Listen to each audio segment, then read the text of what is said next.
Before you say yes to any treatment, pause and ask the right questions. এজন ভাল ডক্টৰে কেতিয়াও আপোনাক questions সোধাত বাধা নকৰে. First question সুধিব, মোৰ কি diagnosis পাইছে? মানে clearly বুজিব যে কি হৈছে আৰু কি condition.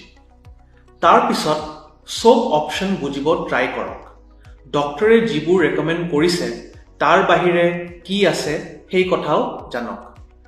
WHO ৰিপৰ্ট অনুযায়ী ইনফৰ্ম পেশেন্টৰ ৰিকভাৰী আউটকামছ বেছি ভাল হয় আৰু তেওঁলোকে ট্ৰিটমেণ্টটো ভালদৰে ফলো কৰে. Next, discuss risks. কোনো প্ৰচিজাৰ 100% ৰিস্ক ফ্ৰী নহয়. কিবা ভুল হ'বও পাৰে. কি এক্সপেক্ট কৰিব লাগে জানিলে it helps you prepare better. আকৌ স্পেচিফিক ট্ৰিটমেণ্ট ৰিলেটেড ডক্টৰৰ কি এক্সপিৰিয়েঞ্চ আছে সুধিবলৈ হেজিটেট নকৰিব, because it's your health. And finally ask about recovery. Recovery হ'বলৈ কিমান টাইম লাগিব, কি ধৰণৰ সাৱধানতা মানি চলিব লাগিব, কি কমপ্লিকেশ্যনছ হ'ব পাৰে, এই আটাইবোৰ কথা সুধিব নাপাহৰিব. ইণ্ডিয়াত বহুত পেচেণ্টে এনেকুৱা ডিছকাশ্যনছবোৰ স্কিপ কৰে আৰু পিছত প্ৰব্লেমত ভোগে.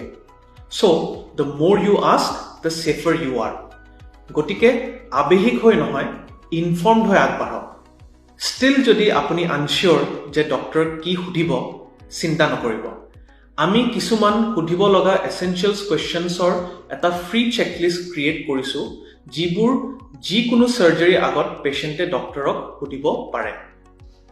জাষ্ট আমাক আস্ক ডক ৱৰ্ডটো DM কৰক, will send it right over. Take control of your health. It starts with the right questions.